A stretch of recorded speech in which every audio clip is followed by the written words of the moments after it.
Today is Titan Family Training Day. While I warm up, check out this clip from Ryan's World, the movie Titan Universe Adventure. So this is Ryan's World, and we have to save him.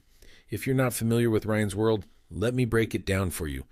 Ryan Kaji is the richest kid on YouTube, and no, I'm not joking. By the time Ryan was 6 years old, he had already made $11 million from YouTube. Some of you might be thinking, what the hell does this kid do? Does he sell some crazy product or what? No, he literally just does toy reviews. You heard that right? This kid plays with toys and the views keep rolling in. To put it into perspective, since Ryan started his channel at 4 years old, he's generated over $100 million. Just think about that for a second. A kid playing with toys has made more money than some of your favorite rappers or athletes. Insane, right? 6-year-old Ryan is the highest paid YouTuber of 2020, and you won't believe how much money his channel made. Ryan has almost 28 million subscribers on his Ryan's World YouTube channel, where he does all sorts of things that little kids love. From YouTube ad revenue only, Ryan brought in more than $30 million this year alone. But here's the thing. Ryan's growing up now, and for some reason he's still making the same videos. You can't convince me Ryan is having fun anymore. Like, there's just no way. TikTok has definitely picked up on this because when you search for Ryan's World, it's a bunch of memes now, all asking his parents to let him retire. And honestly, these memes have a point. At what stage should a child content creator be allowed to retire? Is it when they've made generational wealth, like over $100 million? Or is it when they're simply not a child anymore? The biggest question is, why is Ryan still doing this content? Oh man, now we have to talk about the adults in these videos. Weird, buddy. You're weird. I mean, what goes through the minds of these grown adults dressing up and acting like kids for content? Because if it were me, I'd be cringing so hard. Wait a minute. Daddy, what is this? It says emergency. Move the button. Are you sure, guys? It says emergency. Random box appears out of nowhere. Definitely an emergency. No, that makes sense. All right. But anyways, I think Ryan's parents are blinded by greed and are using him as a cash cow. Let me explain. Any normal set of parents not blinded by money would have seen that Ryan is clearly growing up. I mean, he's literally about to be 13 in like a month, and yet he's still acting like a 7-year-old kid. No one knows what that even means because, let's be real, we're not 5, and Ryan isn't 5 anymore either. The biggest problem with him still acting like this is that it's just not good for his development, and it's definitely not great for his social life. I feel like we're watching another JoJo Siwa situation unfold, and if you don't know how that turned out, trust me, it's not good. It's also very clear that Ryan just doesn't fit the type anymore for his channel.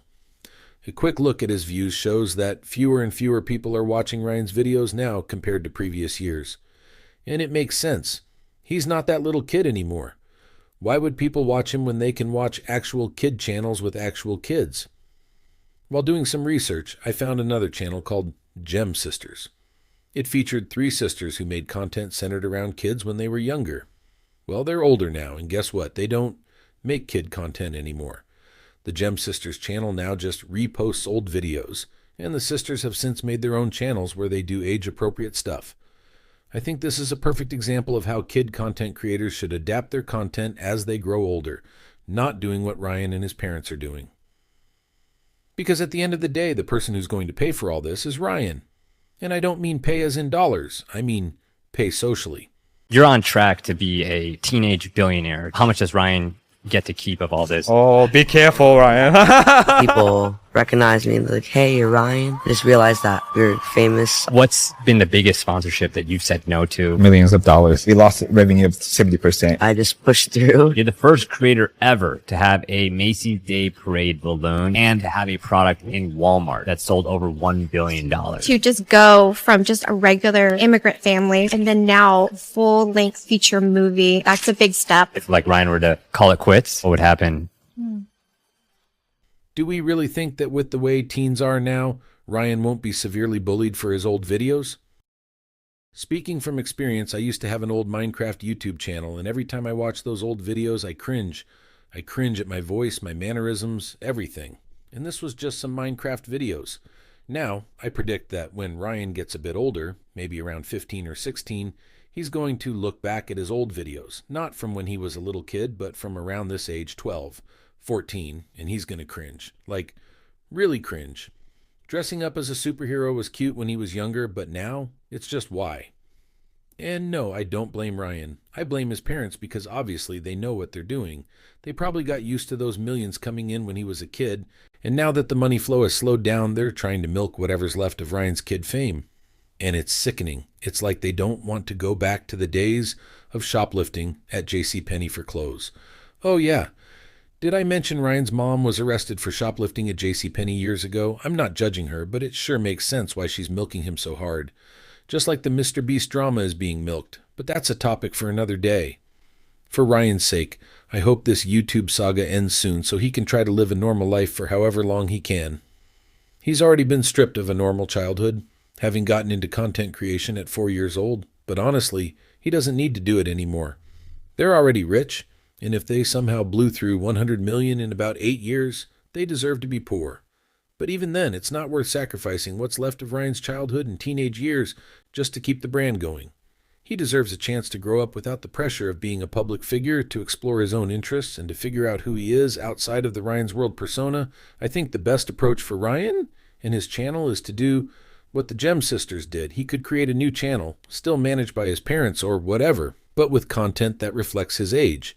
Things he actually enjoys doing. Because there's no way you can convince me he still likes this. And if he doesn't want to do content creation at all anymore, he should be allowed to stop. He should have the choice. We really don't need another JoJo Siwa running around. I honestly cannot take it. So I'm going to end the video here. Hopefully, Ryan gets the justice he deserves, because nobody deserves to be treated like a cash cow, especially when the exploitation comes from your own parents. Like, that's just crazy. Thanks for watching the video, and if you agree, don't forget to hit the like button and subscribe.